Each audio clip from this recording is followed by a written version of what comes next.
এর জন্য বিশেষ করিয়া গুনাহ যদি কোনো বান্দা তার জিন্দেগির মধ্যে যদি করিয়া থাকে, তাহলে গুনার কথা সে স্মরণ করত, গুনাহটা কিভাবে আমার মাফ করাইতাম চিন্তা করত। বন্দায় তার জিন্দেগির মধ্যে গুনাহটা মাফ করার লাগে আল্লাহর কাছে কইতো, কিভাবে কইলে আল্লাহ মাফ দিবা, কোন জায়গায় গেলে গুনাহটা মাফ হইব।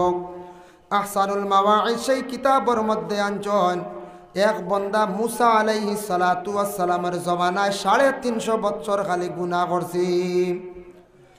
350 বছর গুনাহ করতে করতে হঠাৎ তার দিলের মধ্যে চিন্তা আসলো, আমার গুনাহটারে কিভাবে আমি মাফ করাইতাম। এইভাবে মুসা আলাইহিস সালাতু ওয়াস সালামের দরবারে গেছে। মুসা আলাইহিস সালাতু ওয়াস সালাম রে গিয়া কইছে, হে নবী, আমার গুনাহ তো এত পরিমাণ, 350 বছরের জিন্দগি কাটাই লাইলাম, খালি গুনাহ করলাম, গুনাহটা কিভাবে মাফ হইতো।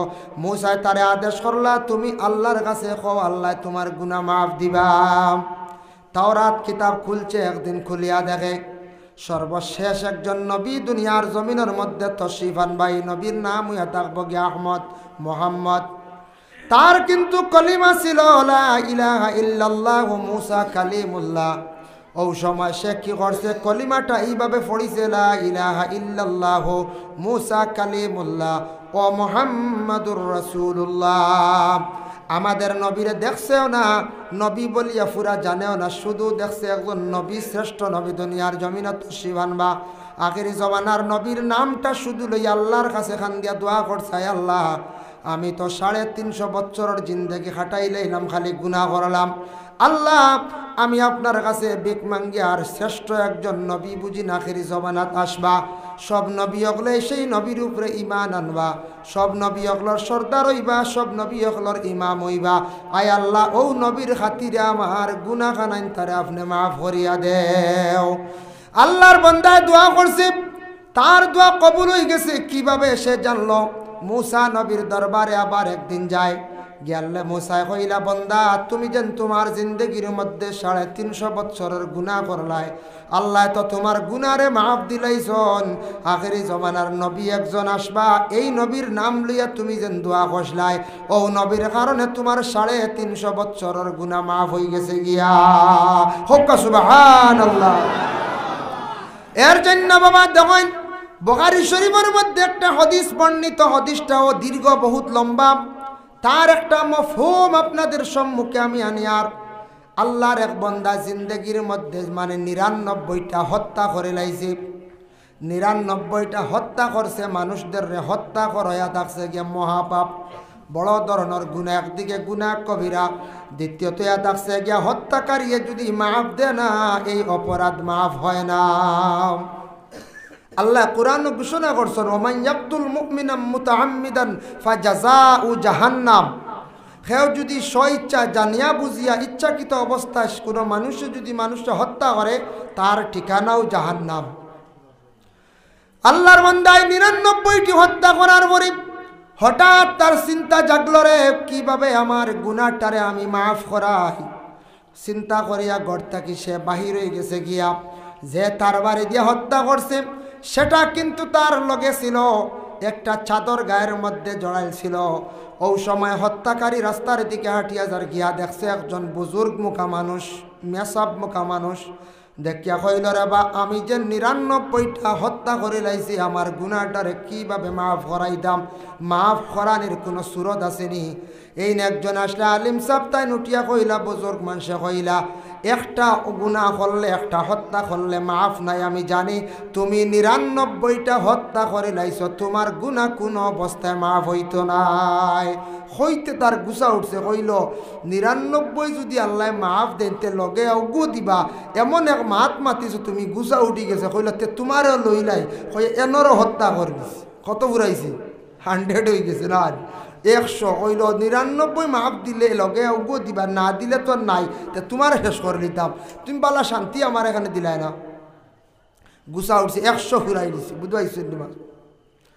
100 ফুরানির পরে আবার রাস্তার দিকে খুব পেরেশানি হালতে হাঁটের আরেকজন ব্যক্তিরে পাইল। পাওয়ার পরে কইল, ভাই আমার জিন্দগির মধ্যে তো 100 জন মানুষদের আমি হত্যা করে লাইলাম, কিভাবে আমার সেই গুনাহটারে আমি খাটাই? ও সময় সেই বন্দা সুন্দর একটা সমুজ দিয়া দিলা, শান্তি দিয়া দিলা, কইলা যাও তুমি ওই দিকে আটিয়া যাও, যাওয়ার পরে একজন পীর সাপ পাইবাই, বালা একজন মানুষ পাইবাই, এন কাছে গেলে তাই তোমার একটা সুপরামর্শ দিবা, তোমার গুনাহটা কিভাবে মাফ হইতো একটা বালা পরামর্শ দিয়া দিবা। এটা হইল কি আমরার ওলা থাকতো, কোনো মানুষ বেফানা যদি হয়ে যায়, কোনো মানুষ অসহায় হয়ে যায়, তারে সহায়তা করতা, তারে সান্ত্বনা দিতা, হয়তো অমুক জায়গায় যাও কি তোমার ভালো হইব, ওলা একটা সান্ত্বনা দিতা। যাক মোটামুটি বালা একটা মাত পাইছে, সমুজ ভাইয়া রানা দিছে, হৌ বড় একজন পীর সাবর বাড়ি, ওলি আল্লাহর বাড়ির যাইতে সময় আল্লাহর বন্দার হঠাৎ আল্লাহর হুকুম হয়ে গেছে গিয়া আজরাইল আসিয়া তার জান কবজ করে লাইছন। এখন পীর সাবর বাড়ির যাইতে পারলো না, তার গুনাহটা মাফ করাইতে পারলো না। এখন কি করা যায়? আল্লাহর পক্ষ থাকি দুই গুড়া ফরিস্তা আসছেন, এক গুড়ো হইলা জন্নতি আর এক গুড়ো জাহান্নামী। জাহান্নামীর গুড়ো এখন আমরা জাহান্নামের মধ্যে নিয়ে যাইতাম, কারণ যেহেতু সে 100টা মানুষরা হত্যা করছে। আর জন্নতর ফরিস্তারা এখন বলে না না, আমরা জন্নতর মধ্যে নিয়ে যাইতাম বলে এখানে এই বন্দা তার গুনাহটারে মাফ করাইবার জন্য ঘর থাকি সে বাহির হইয়া গেছে, যার কারণে বালা নিয়তে ঘর থাকি বাহির হইছে, এর কারণে আমরা জন্নতর মধ্যে লইয়া যাইতাম। উভয় ফরিস্তাদের মধ্যে একটা ফসাদ সৃষ্টি হয়ে গেল। আল্লাহ পাক রব্বুল আলামিন সমাধান দিলা, ও ফরিস্তা হল তুমি তাই টানাটানি করিও না। সে যে জায়গার মধ্যে মৃত্যুবরণ করছে, যে জায়গার মধ্যে সে আছে, ওই জায়গার থাকি মাফ খাটি লাগাও, মাফ দেওয়া আরম্ভ করো। যদি দেখো পীর সাবর বাড়ির দিকে অগ্রসর হয়ে গেছে জন্নতিরা, তুমি তাই জন্নতর মধ্যে লইয়া যাইবাই। আর মাফ দেওয়ার পরে যদি দেখো বাড়ির দিকে বেশি রই গেছে, তাহলে তুমি তাই জাহান্নামী ফরিস্তা হলে জাহান্নাম লইয়া যাইবাই। লগে লগে ফরিস্তা হলে আল্লাহর একটা সমাধান ভাইয়া কিতা করছেন, মাফ দেওয়া আরম্ভ করছেন। মাফিয়া দেখুন ই আল্লাহর বন্দা পীর সাবর বাড়ির দিকে বেশি অগ্রসর হয়ে গেছে। সুবহানাল্লাহ। জান্নাতের ফরিস্তা গুরাই জান্নাতের মধ্যে তারে লিয়া যাইতাম। ওই সময় মানে জাহান্নামের ফরিস্তা গুলো উঠি আল্লাহর দরবার আরজ রাখুন, আল্লাহ একই অবস্থা বুঝলাম না, আপনি এমন একটা ফয়সালা দিলাম, বন্দা তো ফিরর দ্বার লইতে পারছে না, ফিরে গুনাহটা মাফ কিভাবে করাইতা বা বাতায় দিতা যাইতো পারল না। এখন তার গুনাহটা কিভাবে মাফ হয়ে গেল? আপনি জন্নতর সার্টিফিকেট দিলাইলা, জন্নতিরা জন্নতের মধ্যে লইয়া গেলাম। ওই সময় আল্লাহ জানাইছেন, ও বন্দা ফরিস্তা হল জানিয়া রাখরে, আমার এই বন্দা গুনাহটা মাফ করাইবার জন্য সে গর্তা কি বাহির হয়ে গেছে গিয়া ও নিয়ত করিয়া তার গুনাহটা কিলা মাফ করাইতো। যেহেতু সে একজন বালা মানুষের দ্বার লর, যদিও দ্বার লইতো পারছে না, মরি গেছে, এর কারণে আমি সমাধান দিলাইলাম। বালা নিয়তে গর্তা কি বাহির হইয়া যাবার কারণে আমি আল্লাহ পাক রব্বুল আলামিনে তারে মাফ করিয়া দিলাইলাম। সুবহানাল্লাহ। যার জন্য আল্লাহর বান্দাগান ভালো নিয়ত করিয়া যদি কোনো মানুষ যদি গর্তা কি যদি বাহির হয়, তাহলে এই মানুষজন যদি মৃত্যুবরণ যদি সে করিলায়, তাহলে এই মানুষ জান্নাতি হয়ে যায়। এখন আমাদের দেশের কিছু সংখ্যক ছেলেরা বিভিন্ন পার্টি করার উদ্দেশ্যে গর্তা কি বাহির হইয়া যায়, পিকনিক হোক বা 1 জানুয়ারি হোক, এইভাবে খেলাধুলার জন্য গর্তা কি বাহির হইয়া যান। হঠাৎ যদি তার রাস্তার মধ্যে অ্যাক্সিডেন্ট হইয়া মারা যায়, বাবা এই মোটটা কিন্তু আলামত ভালো নাই, খারাপ রাস্তাত বাহির হইয়া মৃত্যুবরণ করলা, এন কিন্তু জাহান্নামী হইবা। আর ভালো রাস্তা যদি ওয়াজও যাইতা, তফসিরও যাইতা, কিংবা তো আল্লাহর বন্দা মক্কাত যাইতা, এইভাবে সফরের উদ্দেশ্য গর্তা কি বাহির হইছন, যাইতে গিয়া রাস্তার যদি কোনো ব্যতিক্রমে সেই বন্দা যদি মারা যায়, এই বন্দারে আল্লাহ জান্নাত দান করবা, কারণ বালা নিয়ত বাহির হইলে আল্লাহ তারে ছাড়ি দেন, মাফ দিলাইন। যার কারণে যে কোনো দিন বালা নিয়তে গর্তা কি বাহির হইতাম, আর গুনাহ করছি, গুনাহটা মাফ করাইবার জন্য আল্লাহর দরবার সব সময় চিন্তা ধারণা করতাম, তওবা করতাম, যে জিন্দগির তো গুনাহ করে লাইছি আমি খুব বেশি, জিন্দগির মধ্যে আমি গুনাহ করছি। গুনাহটা করে কিভাবে, কোন কারণে, কোন পর্যায়ে গিয়ে পৌঁছে মানুষে গুনাহ করে? দেখো কা মানুষের কলব যেটা আছে, দিল যেটা আছে, যখন এটা নষ্ট হয়ে যায়, বরবাদ হয়ে যায়। কোরআনের মধ্যে একটা সূরা আছে, সূরা লুকমান। সেই সূরা লুকমানের তাফসীরের মধ্যে আনছেন, লুকমান হাকিমর মালিকে একদিন আরজ করলা, হইলা রে বা লুকমান, তুমি হসান সবচাইতে মানুষের শরীরের কোন অংশটা বালা? তাই বুঝাইতে গিয়া একটা জন্তু জবে করছেন, বকরি জবে করিয়া ওটার দিল আনিয়া দেখাইয়া কইলা সবচাইতে এই অংশটা ইয়া দেখছে গিয়া বালাম দিল বালা নানি। আমরা মুরব্বী মানুষ কর যার দিল বালা সব বালা হই নানি। তা লুকমান হাকিমে দিল আনি দেয়া কইলা মালিক এই নেই সবচাইতে ভালো অংশ ইয়া থাকছে গিয়া ও দিল একটা। বলে আচ্ছা লোকমান খোসাইন সবচাইতে খারাপ অংশ কোনটা তুমি আমার দেখাও চাই। তাই আবার দিল দিয়া কইলা সবচাইতে খারাপ হইল ও অংশটা। বলে লোকমান বুঝলাম না তার কারণ কিতা, একই অংশ একই দিলরে তুমি বালাও কইলা খারাপও কইলা, এর অর্থটা বুঝলাম না। ওই সময় লোকমান হাকিমে জানাইলা কইলা ও আমার মালিক জানিয়া রাখেন আমার হওয়ার উদ্দেশ্য ইয়া থাকছে গিয়া বলে এই দিল যেই সময় ভালো হয়ে যায় তখন মানুষের গোটা অঙ্গ গোটা শরীর তার ভালো হয়ে যায়, আর দিল যখন খারাপ হয়ে যায় গোটা মানুষের বদন একবারে বিলকুল খারাপ হয়ে যায়। ও দিল যখন ভালো হয়ে যাব গোটা মানুষ ভালো হয়ে যাব, দিলটার যখন পরিষ্কার হয়ে যাব সফা হয়ে যাব।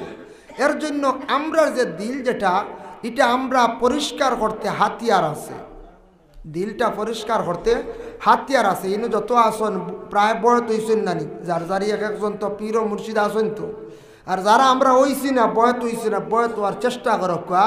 বয়ত হইলে পীরর দাল লইলে পীরে আপনারে সবক দিবা, জিকিরর লাগি তাকিদ দিবা। জিকির করলে মানুষের দিল পরিষ্কার হয়, জঙ্গার ছুটে দিল ভালো হয়, মানুষের দিলটা আল্লাহ ভালো হয়ে যায়, মানুষদের সবসময় ভালো দিলে চাইব চৌকে চাইব। এর লাগি দিল পরিষ্কার করার লাগি হাতিয়ার হইয়া থাকছে গিয়া আল্লাহর জিকির হোক সুবহানাল্লাহ। যার জন্য দুই জিনিসে দুই আমলের দ্বারা মানুষের হার্ট বড় মজবুত হয়, দুই আমলের দ্বারা মানুষের হার্ট বড় মজবুত আর দিলটা বড় পরিষ্কার হয়। এর মধ্যে একটা ইয়া থাকছে গিয়া বলে কি বলে কোরআন তিলাওয়াত হোক সুবহানাল্লাহ। কারণ ইয়া থাকছে গিয়া দেখেন কোরআন তিলাওয়াত যেই সময় কোনো বান্দা বান্দিরা তাদের জীবনের মধ্যে কোরআন তিলাওয়াত করিয়া যাইবা, কোরআন তিলাওয়াতকারীর হাট বড় মজবুত হয়, হাট বড় তাজা থাকে। বলে কিলা আমি কিতাবটা কি পরে দেখাই আর তবে দুনিয়াবি একটা ঘটনা আপনাদের সম্মুখে আমি আনিয়ান। বাংলাদেশের বিখ্যাত একজন আলিম আসলা, অতি শিক্ষিত মানুষ আসলা, তাই চিফ জাস্টিস আসলা, একবার মালয়েশিয়াত গেছলা একটা ট্রিটমেন্ট করাইবার লাগিয়া, হার্টের চেক আপ করাইবার লাগিয়া মালয়েশিয়াত যখন গেছেন গিয়া ডাক্তারের কাছে যেই সময় তাই গিয়া উপস্থিত হয়েছেন, ডাক্তারে কইছে মাওলানা সাহেব আপনি হার্ট চেক আপ করাইবার জন্য আসছেন, ঠিক আছে হার্টের তো মহা ঔষধ জানা আছেনি, নিশ্চয় জানা দেখবো বলে আপনি খুব কছেন কি। তখন ডাক্তারে উঠিয়া কইছে হার্টের মহা ঔষধ ইয়া দেখছে গিয়া পবিত্র আল্লাহর কালাম যারা দাম করিয়া তিলাওয়াত করবা এরার হার্টটা বড় ধরনের মজবুত থাকে। একজন ডাক্তারে কর, সে কিন্তু মুসলমান ছিল, কোরআনের দ্বারা কোরআন তিলাওয়াতের দ্বারা হার্ট মজবুত হয়। দ্বিতীয়ত ইয়া থাকছে কি হার্ট মজবুত হয় আল্লাহর জিকিরের দ্বারা। জিকির যদি মানুষ তার জীবনের মধ্যে নিয়মিতভাবে যদি জিকির করতে পারে তার দিল যেটা আছে কল্প যেটা আছে এটা খুব বেশি মজবুত হয়। আমরার দিলের মধ্যে অনেক বেমার ঢুকি যায়, অনেক জঙ্গার ঢুকি যায় বাবা। এর লাগি বিশেষ করিয়া হার্ট দিলের মধ্যে কল্পর মধ্যে বেমার পয়দা হওয়ার পরে এই মানুষের দুনিয়ার সারা মানুষ দেখবো বেমারি। যারা চক্ষুর যদি এখন খালো চশমা লাগানো হয় এই মানুষে আস্তা দুনিয়া দেখবো খালো, আসলে দুনিয়া খালো নাই। চশমা যদি খালো লাগায় দুনিয়া খালা দেখবাই না হয়ে যায় খালো দেখবা, আসলে দুনিয়া কোনো খালো নি জি না, চশমা আপনার খালো বানাই দিছে, আপনার চক্ষু তারও দেখরা খালো। যার কারণে দিল যদি বেমারি হয় দুনিয়ার দেখবা সারা বেমারি। দিল যদি আপনার খারাপ হয়ে যায় দুনিয়ার সারা মানুষ খারাপ, আর দিল বালা আস্তা দুনিয়া বালা দেখবা সব মানুষ বালা হইবা। আমি নিজে খারাপ, আমি নিজে সবচাইতে খারাপ। এর জন্য দেখো আজকে আপনাদের সম্মুখে আমি একটা ফজিলত বাবা বয়ান করি, আর বুখারী শরীফের হাদিস হাব্বাতুস সাউদাউ শিফাউন মিন কুল্লি দাইন। খালি জিরা বাজারও কিনতে আপনারা পাইবা, খালি জিরা যদি মানুষে যদি খায় হাদিস শরীফ আইছে হাব্বাতুস সাউদা খালি জিরা খাইলে কি হয় শিফাউন মিন কুল্লি দাইন, হর বেমারর শিফায়া থাকছে গিয়া খালি জিরা ইল্লা সাম, মৌত ব্যতীত সব বেমারর শিফা হইল খালি জিরা। খালি জিরা আমরা খাইনি কোন যায় জি না, আমরা রমজান মাস তোরা জাউত খাই, ও শেষ না নিবন যায় ইনশাল্লাহ গড় আগুন জানি খালি জিরা খাওয়ার চেষ্টা করক 3 আঙ্গুলে যতটা উঠিব মুখত দিয়া চিবাইয়া খাইলেন জানি গ্যাসরও ফায়দা পাইবা আপনার পেটর অনেক রোগ থাকলে কমে সুগার রোগীর সুগার পর্যন্ত নর্মাল করিলায় খালি জিরা হদিসও আইছে যে সব বেমারর শিফা ইল্লা সাপ মৌত ব্যতীত সব বেমারর শিফা যার জন্য বিশেষ করিয়া দেওয়ান 1 নম্বরে থাকছে গিয়া খালি জিরা 2 নম্বরে থাকছে গিয়া দুনিয়ার জমিনের মধ্যে আমরা আর একটা জিনিস পাই মধু মৌ চিনুন আপনারা মৌ ইতাত ফাইতা না আপনারা জঙ্গল কম মৌ যেটা আছে মধু থাকছে গিয়া 70টা বেমারর শিফা মধু সম্পর্কে দেখো কিছু সংখ্যক মানুষে আবার জানায় বলে মধু গুলা বুঝি নষ্ট হয়ে যায় গুলা ফসরাব পায়খানার তাকি কিছু মধু হকলে জিনিস আনিয়া ফুরাইয়া মধুটা নষ্ট করিলাই এটা ভুল ধারণা হায়াতুল হায়াওয়ানিল কুবরা কিতাবের মধ্যে আল্লামা কামালউদ্দিন দমিরি রহমাতুল্লাহি তাআলা আলাইহি লেখছেন মধুর মধ্যে কিছু সংখ্যক মধু পোকা আছেন এরা কিছু খারাপ তারা সাইন মধুটারে জুট্টা করে লাইতা নষ্ট করে লাইতা এর কারণে তারা প্রস্রাবখানার মধ্যে গেছে নোংরা জিনিস আনত ও সময় নোংরা জিনিস আনিয়া বাদার মধ্যে যাইবার আগে বালা মধুই গুনতে তারে মারিয়া খাদাইলেন কিতাব লেখা আছে কোনো সময় একবার জানেও মারিয়া নিচে বালাই দেন এর কারণে খারাপ জিনিস আনিয়া মধুর মধ্যে মধু ফোকায় ফুরাইতে পারে না মধু পোকায় আর ফুরাইতে পারে না খারাপ জিনিস আনিয়া আর বিলকুল ফুরায় না এখন দেখো মধু পোকার মধ্যে মধুটা দলল কিভাবে কেমনে দলল আগে কিন্তু মধুর মধ্যে কোনো মধু আসতো না পোকায় তার বাদাত ইলা মধু জমাইতে পারত না ওটা আমি আপনাদের সম্মুখে আনিয়ার বাবা এর পরে আমি সূরা আলাম নাশরা এলাকার তাফসীর আমি যাই আর আপনারা শোনাই আর দেখো আমরা দেশের কিছু সংখ্যক মানুষে মধু শিকার করন এরার উপরে মধু পোকার বদদুয়া পড়ে যায় তার কারণটা থাকছে গিয়া মধু আনতে সময় সারা মানুষ খাটিয়া লইয়াইন 6 মাসে 8 মাসে মধু জমাইল আর আমরার দেশের মানুষে খাটিয়া আনতে সময় সারা লইয়াইন সামান্য রাখেন না নিয়ম হয়েছে মধু শিকার করতে সময় কিছু একটা অংশ মধুর কুমড়া কইন বা কিছু মেইন একটু অংশ রাখিয়া আপনি বাকি মধু আনিয়ে খাকুয়া বা বিক্রি করুকা কিন্তু আমরার দেশের মানুষের সারা আনিলেন গতিকে মধু পোকার বদদুয়া পড়ার কারণে মধু শিকারী হকলর জীবনে উন্নত হয় না মধু শিকার করিয়া জীবনে বড় গাড়ির মালিক বিল্ডিংয়ের মালিক হইতে পারছেন দেখে জি না মধুর পোকার বদদুয়া পড়ে আরেক গুরু আসন বলে ফাঁকি শিকার করেন ফাঁকি শিকার করি আপনার জন্য খাওয়া যাইজ আছে কোনো সুবিধা নাই বাবা খেয়াল করেন কিন্তু ফাঁকি শিকার করতে খাফালর ফাঁকি মারিয়া খাকুয়া একটা ফাঁকিয়া দেখবার ঠুট দিয়া তুলিয়া খানি লইয়া যার বাদাত হয়তো ডিম পাড়ি আইছে নতুবা বাচ্চা রাখি আইছে এইভাবে ফাঁকিটা মারিয়া আপনি ফাঁকির বদদুয়া লইবা না আমরা দেশের কিছু মানুষে ফাঁকি শিকার করার বড় আগ্রহী ফাঁকি শিকার করলে ফাঁকির ওলা বদদুয়া পড়ে কোন ফাঁকি মারবা বাচ্চা বাজাত মরব না কোন যায় এর লাগে ফালর ফাঁকি মারত জানি ফাল যেটা ইতার বাদাত বাচ্চা থাকে না তারা ফাল ফাল গিয়া আওয়ার ফলত আর একলা ফাঁকি দেওয়া ইটা ফাঁকি শিকার করেন না জানি ইটা করলে ফাঁকির বদদুয়া পড়ে এর লাগে আর উন্নত হয় না ফাইলা মধু খাইলে 70টা বেমারর শিফা আরো 70টা বেমারর শিফা জখিরা মালুম আছে কিতাবর মধ্যে আনজন বাবা দেখেন খানিগুলা আমরা খাইতে সময় খেওয়াছে লবণ আমরা সই না বিনা লবণে আমরা প্রথমে খাইলাই বিসমিল্লাহ করিলাই কিন্তু কিতাব লেখা আপনি লবণটা জিহ্বার মধ্যে উঠাইয়া বিসমিল্লাহ হইয়া যদি কোনো বান্দা বান্দি হলে যদি খানিটারে যদি আরম্ভ করেন আর খাবার শেষে যদি বিসমিল্লাহ হইয়া আলহামদুলিল্লাহ হইয়া খানি যদি শেষ করেন এরারে আল্লাহ 70টা বড় বড় বেমার থাকি আল্লাহ শিফা দিবা হক সুবহানাল্লাহ এর লাগি বিসমিল্লাহ কইলে শয়তানের চক্ষুতে একটা পর্দা পড়ে যায় আমরা খেও আছি বিসমিল্লাহ কই না গতিকে এখো ছাড়া এখো বাড়া খাইনি না পঞ্চায়েত তা চূড়াচুড়ি খানিও হয় না বুঝতেছেন চূড়াচুড়ি খানি হয় না কারণ কি জানি নবীজির কাছে একদিন শয়তান গেছে গিয়া কিছু আরজ করছে কইছে হে নবী আমরার খাদ্য হইল গিয়া শুকনা হাড্ডি গোবর আর আংরা ও 3টা হইল গিয়া তারা জিন্নাত হলে খায় শয়তানোর খাদ্য আপনার বাড়িতে আংরা ফালাই বা হাড্ডি ফালাই দাবাইতা পাইতা না কয়দিন বাদে আস্তে আস্তে শেষ সব কোনো কুকুরে খাইলেন বলে জি না খায় না দেখো আল্লাহর বান্দাগান এর লাগে শয়তান রে আল্লাহ রসুলে জানাইলা যাও শুকনা লাকড়ি শুকনা গোবর আর মানে আংরা এবং হাড্ডি দিয়ে আমরা প্রস্রাব করিয়া ডেলা ব্যবহার আর করতাম না, যেহেতু জুটটা হয়ে যায় তোমরা খাদ্য নষ্ট হয়ে যায়। নবীজি সেই দিন তাকে নিষিদ্ধ করে দিলা, হইলার বা শয়তান খসাইন তোমরা আর খাদ্যটা কিভাবে খাও। ও সময় শয়তানে উঠি আল্লাহ রসুলকে জানাইল, বলে হ্যাঁ নবী জানিয়া রাখুন, যখন বন্ধ হলে খাবার বস্তু সম্মুখে নিয়ে বসে খাওয়া আরম্ভ করে, সে যদি বিসমিল্লাহ কইলায় আমরা খাইতাম পারি না, শরিক হই না।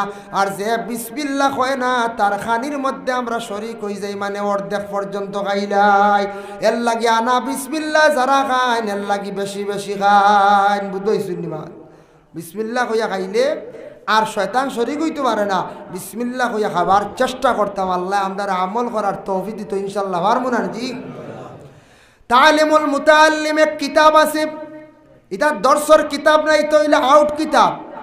ওখান অঞ্চল কয়েকটা জিনিস এবার ওটা আমার পুরা মনে আন না বাবা, আমি দেখলাম কয়েকটা জিনিসে মানুষের গরিব দেখা দিয়া থাকে।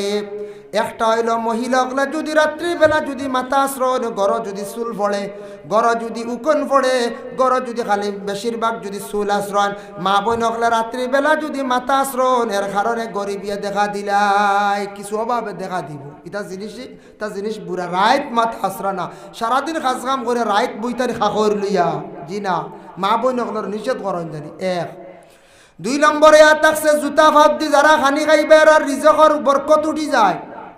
ছেলে হোক মেয়ে হোক তাদের জীবনের মধ্যে যারা বিশেষ করিয়া জুতা ফাঁদ দি খাবার অভ্যাস করে লাইবা, বাবা জানিয়া রাখন জুতা ফাঁদ দি খাইলে আপনার রুজির বরকত উঠি যায়, রিজকর মধ্যে তাকি বরকত উঠি যায়। এর লাগি জানিয়া রাখবা জুতা ফাঁদ তাকি কুলিয়া খাওয়ার চেষ্টা করবা, মা বই নগলে জুতা কুলিয়া খাওয়ার চেষ্টা করবা।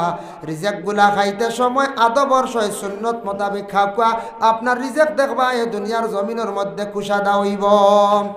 এর জন্য আল্লাহর বন্দেগান আমরার দিল যেটা আছে বাবা, দিল ভালো হওয়ার জন্য দিলের হাতিয়ার ইয়া থাকছে গিয়া আল্লাহর জিকির, আর দ্বিতীয়ত ইয়া থাকছে গিয়া দিলটা পরিষ্কার করার জন্য বেশি করিয়া কোরআন তিলাওয়াত করবা। আর নবীজির দিলটারে আল্লাহ ডাইরেক্ট পরিষ্কার করিয়া দিলাইছেন। আল্লাহ ঘোষণা করেন আলাম নাশরাহ লাকা সাদরাক, হে নবী আপনার দিল কি আমি পরিষ্কার করিয়া দিছি না, আপনার দিল কি আমি আলোকিত করছি না। এর অর্থ ইয়া থাকছে নবী আপনারে আমি দিলটা পরিষ্কার এইভাবে করছে। নবীজির জিন্দগির মধ্যে আল্লাহর রসুলের জিন্দগির মধ্যে সিনা সাক কয়বার হইছে? 3 বার। বুঝাইছেন? রসুল্লাহর সিনা সাক এক রাওয়ায়াত 3 আর একটা হইল 4। রসুল্লাহর জিন্দগির মধ্যে সিনা সাক করইছে। আমাদের খেউরর সিনা চাক করইছে নি? বলে জি না, সিনা চাক কেউরর করইছে না। সিনা চাক মানে কি? দিলটারে সিরিয়া, কল মানে আপনার সিনাটারে সিরিয়া, দিল যেটা আছে ওটারে পরিষ্কার করার নাম হইয়া থাকছে গিয়া সিনা চাক। দেখো কা রসুল্লাহর জিন্দগির মধ্যে কয়বার সিনা চাক করইল? প্রথম হইছে গিয়া 3 নম্বর বয়সকালে। ছোট দেখতে ছোট বয়সকালে বাচ্চারা হাত লাড়ালাড়ি করেন অনেক সময়, দেখো কা। এর জন্য আল্লাহর বান্দেগান আমরা ওলা ছোটবেলা লড়ালড়ি করছি অনেক সময়, কিন্তু আল্লাহর রসুলের সিনা চাক আল্লাহর যাতে করাইছেন 3 নম্বর বয়সের সময়। 3 নম্বর বয়সটা কি দেখবা 10 নম্বর বয়সের ভিতরে বাচ্চারা অধিক হাত লাড়ালাড়ি করেন, অনেক জিনিসগুলা ছোঁয়াছুঁই করেন, মানুষের গাড়ি লাড়ালাড়ি করেন। এর কারণে এই বাচ্চাদের যে চঞ্চল মন যেটা আছে, চঞ্চল বাচ্চাদের মন যেটা আছে, চঞ্চল বানামি করন যেটা, ফাতলামি যেটা করন, এই জিনিসটা নবীজির সিনাটা চাক করার কারণে 3 থেকে 10 বছর বয়সের ভিতরে আল্লাহর রসুলের জিন্দগিত পাওয়া গেল না নবীজির কোনো খারাপ জিনিস কোনোদিন সাদি রইছে না। কোনোদিন রসুল্লাহর কাছ থাকিয়া কোনো বুড়া জিনিস সাদি রইছে না। 3 থেকে 10 ভিতরে বাচ্চারার দিন চঞ্চল মন ফাতলামি যে করেন, খেলাধুলা অধিক করেন, ইটা রসুল্লাহর মধ্যে নাই। দিলটা এত পরিষ্কার করছেন আল্লাহ, এই জিনিসটা তার ভিতর থেকে আল্লাহ দৌত করে পরিষ্কার করিয়া নিছেন গে। হক সুবহানাল্লাহ। কিন্তু রসুল্লাহ যেই সময় তান বাবা তো দেখছেন না, জন্মের পূর্বে বিদায় হয়ে গেছেন দুনিয়ার জমিন থাকিয়া। মা বিদায় হওয়ার পরে বেশি খার দায়িত্বে ছিল চাচা আবু তালিবর দায়িত্বে। চাচা আবু তালিবর দায়িত্বে থাকা অবস্থায় আবু তালিবে রসুল্লাহর এত বেশি আদর যত্ন করলাম। অত বেশি মায়া করছন, কতটুক মায়া করলাম। আবু তালিবরে জিজ্ঞাসা করইল, আবু তালিব তোমার বাতিজারে দেখছি একই বিছনার মধ্যে রাখো, তোমার বুকুর মধ্যে রাখো, আর তোমার একজন ছেলে আব্দুল্লাহরে ঘরের বাহিরের রুমে রাখো, তার কারণটাকে বুঝলাম না। ওই সময় আবু তালিবে বর্ণনা করো, হইলা রে বা জানিয়া রাখো আমার বাতিজার প্রতি এত বেশি মায়া, আমার বাতিজার লগে হয়তো খেও লাগতে পারেন, দুশ্মনী করতে পারেন, আমার বাতিজারে মারক না, যদি খেও আমার বাতিজার ছাড়া যদি ছেলেরে খেও যদি মারিলেন অত দুঃখ নাই, তবে আমার বাতিজার উপরে কোনো দাগ ভালাইতে আমি দিতাম না। সুবহানাল্লাহ। কত মায়া সাসার আসলো বাতিজার লাগি, হার লাগি রসুলুল্লাহর লাগি করছি। ও সুরানিয়া কিছু আপনার আর খেদমতো আলোচনা করমু যদি আল্লাহ তৌফিক দান করেন। এই সুরাটা হইল গিয়ে আমরা প্রায় মুসলমানগুলো তিলাওয়াত জানি, সেই সুরাটা হইল গিয়ে আলাম নাশরাহ লাকা সাদরাক, সূরা নাশরাহ। এই যে সুরা যেটা আছে ও সুরাটা আমি তিলাওয়াত করছি। মুহতারাম হাজিরিনে কেরাম, তাই বাদ মাগরিব থেকে আলোচনা হয়েছে, আপনারা শুনছেন ধারাবাহিকতা হিসাবে আলোচনা হয়েছে। এখন আমি আপনার খেদমত হাজির পবিত্র কালামুল্লাহ শরীফের মধ্যে যে সূরা যেটা তিলাওয়াত করছি, এই সূরার মধ্যে আল্লাহর রসুলের অগণিত শান ও মান, রসুলুল্লাহর শানে রিসালত, রসুলুল্লাহর অনেক জিনিসগুলো আছে। অতএব আমরার লাগে অনেক সবকও আছে। এই সুরাত থেকে আমরা অনেক সবক লইতাম পারি, ফায়দা পাই, যার জন্য আমরা এলাম গিয়ে ও নবীর উম্মত, যে নবী সর্বশ্রেষ্ঠ নবী, শেষ নবী, সেই নবীর উম্মত হইলাম গিয়ে আমরা। অন্যান্য নবীও হলেও ও নবীর উম্মত হওয়ার লাগে আফসোস করছে। সুবহানাল্লাহ। এর জন্য আমরার নবী মোহাম্মদ সাল্লাল্লাহু আলাইহি ওয়াসাল্লাম, মোহাম্মদ শব্দের অর্থ এটা আছে গিয়ে প্রশংসিত, যার প্রশংসা যেটা এটা অতুলনীয়। কোনো আলিম হলে নবীজির প্রশংসা হইয়া শেষ করা সম্ভব নয়। এর জন্য মোহাম্মদ যে শব্দ যেটা আছে এটা আবার তাওরাত কিতাবের মধ্যে উল্লেখ আছে। আহসানুল মাওয়াইজ সেই কিতাবের মধ্যে লেখছেন একটা কাহিনী আনছেন, ঘটনা আনছেন, এটাও আমরার লাগি সবক। আহসানুল মাওয়াইজও কি আনছেন, আমরার জীবনে চলাফেরা, মাত কথা, উঠা বসা অনেক সময় বেয়াদবি হয়। অনেকে আমরা জবান দিয়ে গুনাহ করি, আর শরীরের অঙ্গ দিয়ে গুনাহ করি, আর চক্ষুর দ্বারা গুনাহ হয়। মানুষ মাত্রও ভুল হইব, মানুষের যেন ভুল নাই ইলা কোনো মানুষে হইতে পারত না, পারবনি কোন চায় জি না, মানুষ মাত্রও ভুল হইব। আর ইলা আমরা যারা বিবাহিত স্বামী স্ত্রী আমরা যারা আছি, বিবাহ হয়ে গেছে গিয়া, যারা অবিবাহিত এরার লাগি না, যাদের বিবাহ হয়ে গেছে গিয়া আর সেও কইতে পারবানি কোনো দিন যে আমরা স্বামী স্ত্রীর জীবনে ঝগড়া হয়েছে না। হমক বেশক একটা ঝগড়া হইব, হইব না না হয়েছে, হমক বেশক একটা ঝগড়া হইব, ইলা খেও নাই। আলিয়ার ফাতিমার মধ্যে অত মায়া, এরপরেও একদিন আলিয়া মাটিত পড়িয়া আলি গড়িয়াইছ, ফাতিমার উপরে একটু গুচ্ছা করিয়া গড়িয়াইছন মাটিত। কিন্তু আলী অত ধৈর্যশীল এক সাহাবি আসলা, ফাতিমা কি কথা কইলিছ, আলিয়ে কিন্তু ফাতিমার উপরে আক্রমণ করছেন না, মারছেন না, অত্যাচার চালাইছেন না, নির্যাতন করছেন না, গুছা করে খালি মাটিত গড়িয়াইছন। কতটুক মানে সাহাবায়ে কেরামগলর জীবন আদর্শ সুন্দর আসলো। আমরা রিলা কোনো বিবি পরিবার যেন, স্ত্রী যেন যদি কোনো কিছু দুঃখ দিলেন, কষ্ট দিলেন, আমরা আলীর মতো ধৈর্য ধারণ করতাম, হার মনে কোন চায় জি না, হিসাবে হারতাম। আমরা তো বড় সেলি লইলি বাবা বুঝতে সেলি লিবাই না লাগো চাই, সেলি লইয়া গল্লা লইয়া বাড়িয়ে এক চোখ দিয়ে আর বাঁধে বাদর মাত। কিন্তু সাহাবায়ে কেরামগলর কি অবস্থা, কি হালত আসলো দেখো, কি জিন্দগি কাটাইছন। ফাতিমার তাই কিতা দুঃখ পাইছন, খালি মাটিত পড়িয়া গড়িয়াইছন, খালি ও মাটিত পড়াই গিয়া তান গুচ্ছা আস্তে আস্তে ঠান্ডা হয়ে গেছে। সুবহানাল্লাহ। তাই মানুষের জীবনে গুনাহ হয়, গুনাহ কবিরা একটা, সগীরা একটা। সগীরা গুনাহ আমলের দ্বারা মাফ হয়, আর গুনাহ কবিরা তওবা ছাড়া মাফ হয় না। তে আমরা ইনু যত আছি, সেও বয়স হইল 20, সেও 25, সেও 30, সেও 40, সেও 60, সেও 80 বছর। আজকে যে দিন গেল আমার তাকিও একদিন কমলো হায়াত থাকি, আপনার আর হলে হায়াত থাকি একদিন কমলো না পঞ্চায়েত।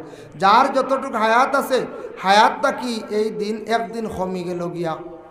কিন্তু এটা আমরা চিন্তা করতাম, আমরা জিন্দগির মধ্যে একদিন করে হায়াত থাকি কমে, কিন্তু হিসাব করতাম আমরা গুনাহ কতগান করলাম আর নেকি কতগান করলাম। কিছু হিসাব করলে মানুষে আর গুনাহ করে না। গুনার কথা যদি স্মরণ করেন তাহলে মানুষের গুণা করা যায় না জলদি। আমরা বেপরোয়া, আমরা গুনাহ করি আর না আনি। আমি একদিন তফসিরও দেখলাম, ইন্নাকা আনতাস সামিউল আলিম, আল্লাহর জাত অতটুক পর্যন্ত দেখনে সামিউন বাসির, সামিউন বাসির যে আয়াত, ও আয়াতের ব্যাখ্যা টানছেন আল্লাহ অতটুক শুননেওয়ালা এবং অতটুক তাই দেখনেওয়ালা। বলে কিলা? বলে কইতরা দুনিয়ার জমিনের মধ্যে সব থাকি ছোট্ট একটা পিঁপড়া আছে। পিঁপড়া, এই পিঁপড়া আটিতে সময় খুদি পিঁপড়া মনে করো, খুদি পিঁপড়া আটিতে সময় তার ফাওর আওয়াজ যেগু আমরা জিন্দেগে শুনছি না। আল্লাহ কইতরা ও বন্দা, আমি খুদি পিঁপড়ার ফাওর আওয়াজ ওখানে আমি আল্লাহ বুঝতাম পারি। হক্কা সুবহানাল্লাহ। বুধ বাইতরানি আল্লাহ এই নই লাগি আল্লাহ হে আল্লাহ যেন খুদি পিঁপড়ার আওয়াজ বুঝতে পারো। বাসির দেখনেওয়ালা কতটুক তাই দেখতে পারো। বলে আল্লাহ অতটুক দেখতে পারো। দুনিয়ার জমিনে কইতরা নিচের থাকি নিচে, দুনিয়ার সমুদ্র নিচর স্থল থেকে আরও নিচে যদি কেউ যদি জায়গা লুকায় যদি ও জায়গা তো আমি আল্লাহ দেখিলাই, আমার তাকি আর কেউ লুকাইয়া রইতে পারেন না। বুধবাইতরান এই নই লাগি আল্লাহ। তাই আমরা যদি লুকাইয়া কোনো গুনাহ করি, এটা আল্লাহর কাছে সব কিছু ধরা পড়ে। সিসি ক্যামেরা লাগাই তাকে আমরা ডরাই না, সিসির ধরা পড়ি যাইব, সুরে চুরি করতেও ধরা পড়ি যাইব, ডরায় খুব ভয় পায়। কিন্তু আল্লাহর তোলা সিসি ক্যামেরা লাগাইলে আসেন না না পঞ্চায়েত, ও ক্যামেরার সামনে মারতে একটু হিসাব করি মাথা লাগবই না না, হিসাব করি আমরা সারাই মাথা লাগবো কোন বা কিতা রেকর্ডিং করব বুঝবাইছেন, বাদে কোন বাইরা লইব কি অবস্থা হইব, এর কারণে বহুত হিসাব। তাহলে আল্লাহর কাছে আমরা দুনিয়ার যা কিচ্ছু করি সব রেকর্ডর, সব কিচ্ছু কিতা হর রেকর্ডর, আর সব কিচ্ছু সিসি ক্যামেরার মধ্যে ধরা পড়ে। আমরা একদিন সব গিয়ে আল্লাহর দরবারও হাজিরি দিতে লাগবে, কারণ আমরা বিশ্বাস রাখতাম। মোহতরম হাজির না কেরাম, গুনাহ করতে সময় জিন্দগিতে একটু হিসাব করা আপনার আমার জন্য দরকার। তাই গুনাহ করলে আল্লাহ যত বড় গুনাহ করক আল্লাহ মাফ দেন। আল্লাহ হইতরা তারিখে হলবির মধ্যে একটা ঘটনা আনছয়, বন্দায় জিন্দগিত যদি গুনাহ করতে করতে করতে করতে সে যদি উহুদ পাহাড় লাগান যদিও গুনাহ করিলায়, তবুও কইতরা হে আমার রহমতর আশা ছাড়ক না, রহমতর আশা যদি ছাড়ি দিতে বরবাদ হয়ে যাব। আমার কাছে অতটুক রহমত আছে। কইতরা উদাহরণ দিতরা কিতাব লেখা, সমুদ্রের মধ্যে একটা সুই ছাড়লে সুই তুলতে সুর নকুর মধ্যে যে পরিমাণ রহমত উঠিব, অতটুক রহমত গোটা পৃথিবীর বন্ধ হলে বাঠিয়া নিলে নিবা, এর থেকে বেশি নিতে পারতা নয়। সুবহানাল্লাহ, কত রহমত আল্লাহর কাছে। ও কইতরা লা তাকনাতু মির রাহমাতিল্লাহ, তুমি তান আমার রহমতের নাউমে দুইও না, আশা ছাড়িও না। আমি আল্লাহ তোমার রহমতর খাতিরে তোমার গুনার আমি আল্লাহ মাফ দিব। হক সুবহানাল্লাহ। রহমতর খাতিরে আল্লাহ বন্দাগুলোর মাফ দিন, বন্দাগুলোর গুনারে আল্লাহ মাফ দিন। এর জন্য রহমতর আমরা আশা রাখতাম। যত বড় গুনাহ করক মাফ হয়, কয়েকটা গুনাহ মাফ হয় না, আমি পরে আলোচনা করব।